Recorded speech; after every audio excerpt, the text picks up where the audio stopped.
Hello everyone, my name is Leclair. I'm a fitness and sport instructor with CFSU Ottawa-Gatineau.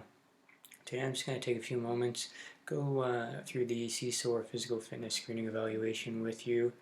A few years back the protocol changed, so if you aren't aware of that or know of the changes, we'll go through those with you today. As well, I'm just going to go through each component and kind of give you some tips to help with your training and improve on your overall fitness, so that next time you run yourself through that test, hopefully you'll be successful and move on to the next stage. The first part of your SF operator test is the relative hand grip strength. So what we're looking for with this one, minimum standard is your left and right hand strength combined in kilograms needs to be equal to your body weight in kilograms plus 20 or higher. So when it comes to training for hand grip strength, it largely comes down to being a byproduct of how you train overall. There are some things that can influence your hand grip strength in training. You can do, I listed some examples here, you can do stuff such as farmer's carries, dumbbells, trap bars, loaded barbells, deadlifting without assistance, that is a big thing, so without the use of straps, and stuff like dead hangs, so hanging from a bar for time. All of that's going to challenge your hand grip and work the grip muscles, and kind of play around with it. Do things with different grip sizes, so the larger the grip size is, kind of the more intense that exercise is for you.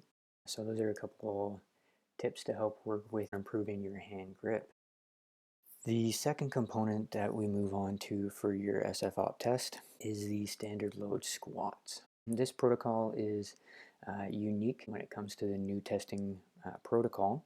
The minimum standard is 11 reps continuous, but it is done to a cadence. So that's where the protocol is a little bit unique. So overall, the stronger you are, this test is going to be easier for you. Obviously, if you can lift more weight in your squat, you're going to be able to do more reps in this test. So when we're looking at the squat protocol, it is done at 72 kilograms. So the more you can squat, the lighter that weight is going to feel. Another important thing is when you're in training your squats leading up to the test, a good thing to get into is tempo training. So the cadence that the test goes at, if you break it down to 2 seconds down, 0 pause, 2 seconds up, 0 pause, you're roughly at the right cadence. So the cadence is done at 42 beats per minute, so it works out to being roughly the same. One of the most important things that I can recommend when it comes to the squat protocol, practice the cadence before you do the test. A big thing that is seen is doing it to the cadence for the first time during the test is what we often see, and it makes it very challenging when it comes to test time. Because the squat protocol is continuous and you're not allowed pausing at any point during the movement pattern, if you don't practice to the cadence, keeping it continuous is going to be very hard. So just keep that in mind when it comes to preparing for the test during your training. Practice to the cadence. Your third component is the pull-ups for the SF op evaluation. Like all the other specialty tests, it is a minimum of 5 reps continuous to meet the standard. It goes without saying, the stronger you are, the easier body weight pull-ups will be, as long as your muscular endurance is also there. So if you're someone that struggles with body weight pull-ups, some simple tips to use are, during training, do pull-ups with bands or something that takes some of your body weight away, and work towards decreasing the amount of assistance you get from bands up to body weight, and then working at adding extra weight during your training, so that as you improve in your strength, body weight pull-ups are going to feel easier. So obviously come test time, it is going to be easier for you to perform all of the recommended reps that you need. As well, during training, improve your core strength. The pull-up protocol is pretty strict, and you're not allowed any excess movement during the up and down portion. So if you work on improving your core strength, keeping your body relatively still during the movement is going to be easier for you. The last tip for the pull-ups: practice and train with the proper technique according to the protocol in the test and at a moderate tempo. I can't stress enough that during the pull-ups, if your tempo is too quick, not only is it going to be harder for the evaluator when it comes to you being evaluated, but it's also going to be harder for you to control yourself. And with such a strict protocol, that can only turn out to be bad for you in the end. If you're going too fast, it's going to be harder for you to keep your body still and be in concert with the protocol standard. I'll touch a little bit on the sit-ups, but it's pretty straightforward.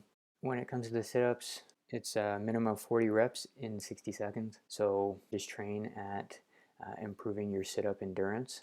It's not continuous, so you can take breaks during that minute, but the time doesn't stop. And just work on improving your muscular endurance to get the most amount of reps in that 60 seconds. Next component is the push-ups. It's minimum 40 reps continuous. So with this one, again, the stronger you are, the easier this test will be. Big things with this one is when it comes to the protocol, it's very strict. So make sure that you practice and train doing it the way the protocol asks, and train at a moderate tempo, just like the pull-ups. If you're going too quick, again, it's harder for the evaluator to make sure that they're counting all the correct ones and they don't miss them, while they're also trying to correct your technique if you're getting incorrect ones. As well, if you're going too fast, it's also a likelihood that you might not be doing them properly. So if you train at a moderate tempo, it's just going to become easier for you to do the protocol correctly during test time. If you're someone that struggles with getting the minimum amount of push-ups, some tips that you can do to train towards improving that is start with incline push-ups. Again, different for every individual. Set a number of reps that you want to achieve. Hit that number of reps. As you get stronger and you improve the number of reps to a set goal, you can slowly start to decrease the incline of your push-ups until eventually you're back down on the floor doing your goal number of push-ups. I'll touch on the 20 MSR.